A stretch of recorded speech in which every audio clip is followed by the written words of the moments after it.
Hello, everyone, and thank you for joining this edition of Correct Me If I'm Wrong. And today, I just wanted to briefly share with you a story that I had found on cdllife.com.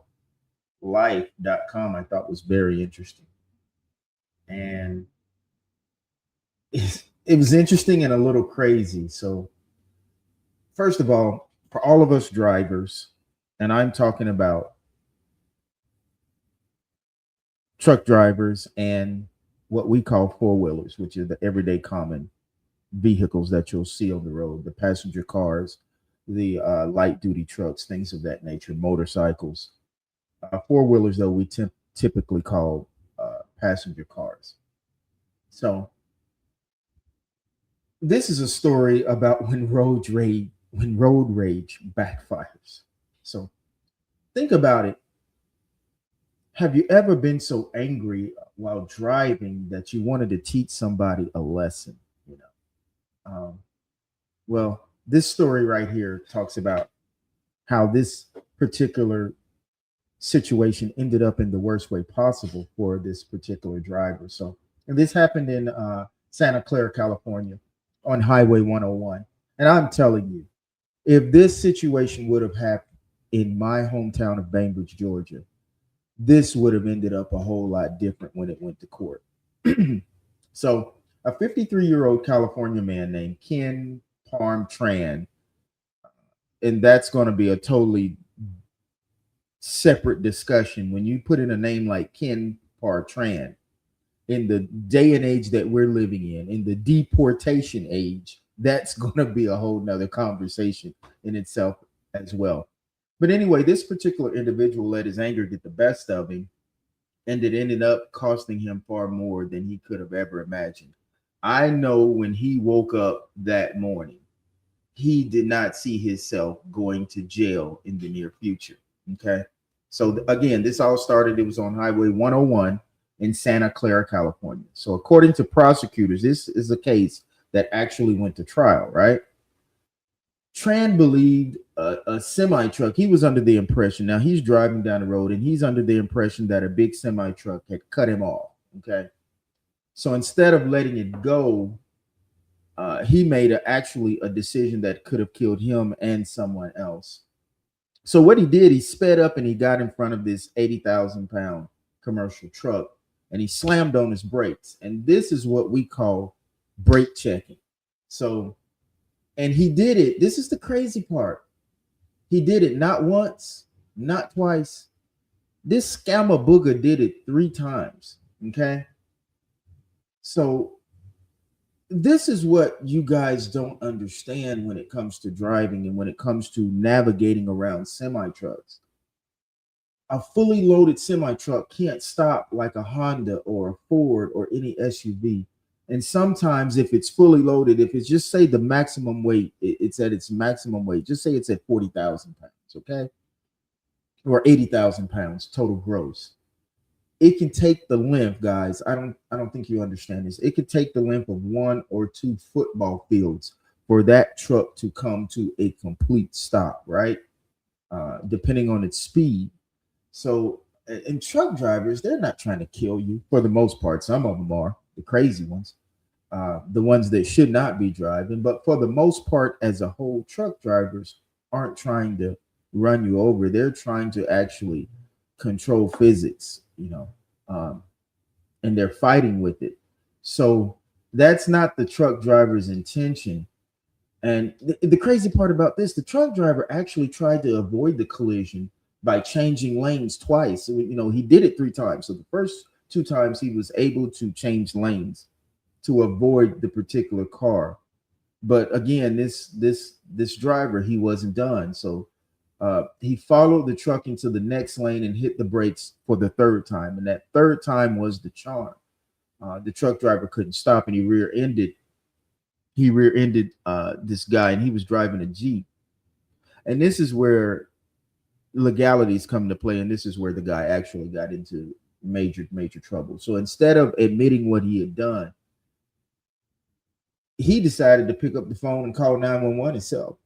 And he said the way he put it to police is that the truck driver hit him and fled. Okay.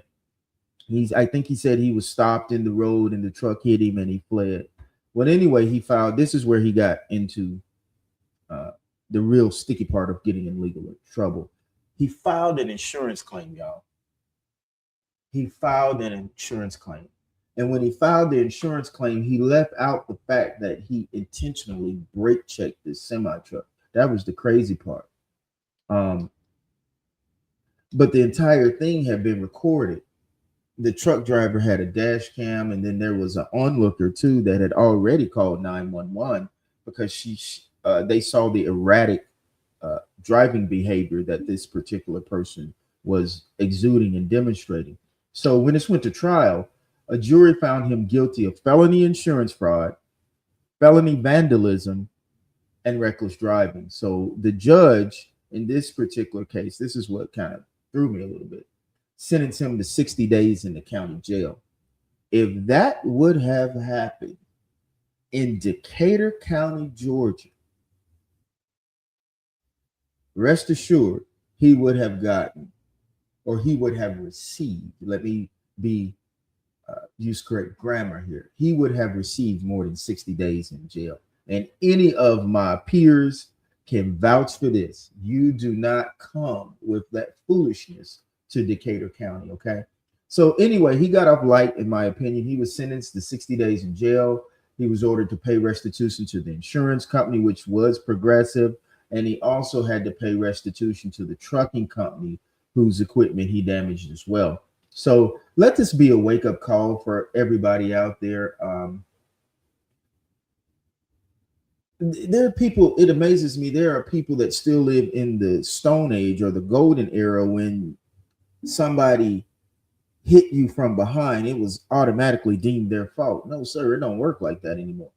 And let me give you a heads up. When you're driving and you're navigating around these semi trucks, almost all of them, almost every semi truck out there rolling has some type of video recording equipment installed on it, in it, period. Okay.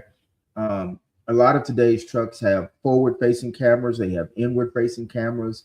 And most of them, like with Ellick Logistics, we're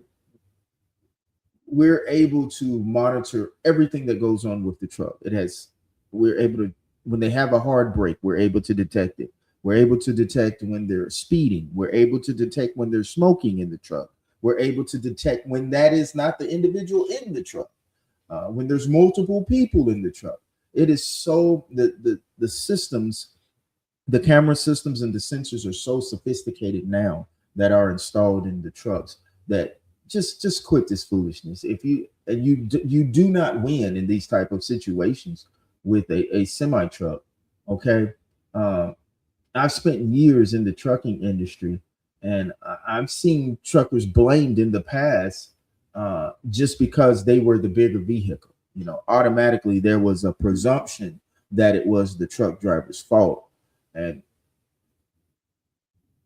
sometimes that is still the mindset of law enforcement when they come out there initially to the scene, but they're going to do their due diligence. And like I said, now all these trucks, because truck drivers have gotten crapped on so much, that now they're equipped with camera systems and things like that so they can get to the bottom of it.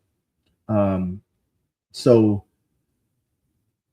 this is a lesson. If somebody cuts you off, if somebody honks at you, if somebody makes you angry, just take a deep breath and keep it moving, man. Because road rage could cost you your freedom.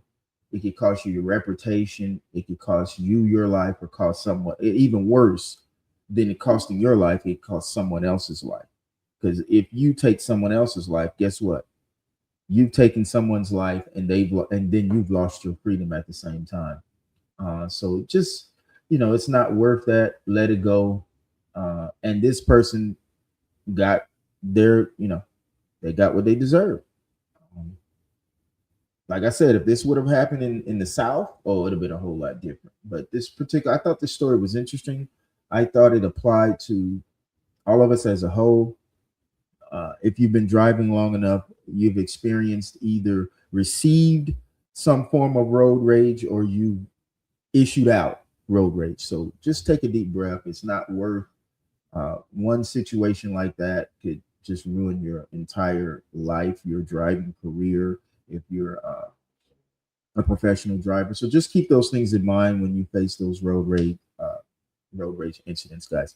And this particular broadcast or this segment was brought to you by Karma Club, guys. Karma Club is located on 20 Mag Side Drive in Olongapo, Philippines. And on Wednesday through Sunday from 2 p.m. to 8 p.m., I just wanted to let you know that they run specials. Their drinks are 50% off on selected drinks. Guys, if you're looking to visit a place that personifies class, that personifies elegance, having a great time, but just getting pampered and treated the way you want to be treated, great music, great atmosphere, Karma Club. Again, it's located on 20 Mag Side Drive in Olongapo City. Happy they have what's called happy hour on Wednesdays to Sundays from 2 p.m. to 8 p.m. That's what a lot of people don't know, because Karma Club is a step up from the normal super clubs that you may go to. The dress, the atmosphere, the music, everything they have put. They try to put on a good, complete experience for you, to give you an experience when you go to the door, when you come through the door. So, but on Wednesdays and Sundays from 2 p.m. to 8 p.m., selected drinks are 50% off. Selected beers, cocktails, shots, house drinks, and things like that. So make sure you check them out. Make sure you check them out tonight. They're going to be packed. You better get there early, because on Saturdays it is standing room only. There are no seats. So you would have to wait for a seat. So you better get there early if you plan on going tonight. So we are very grateful to Karma Club for sponsoring this particular segment of uh, Correct Me If I'm Wrong. And guys, be safe out there. Have a good day, and we'll see you next time. Peace.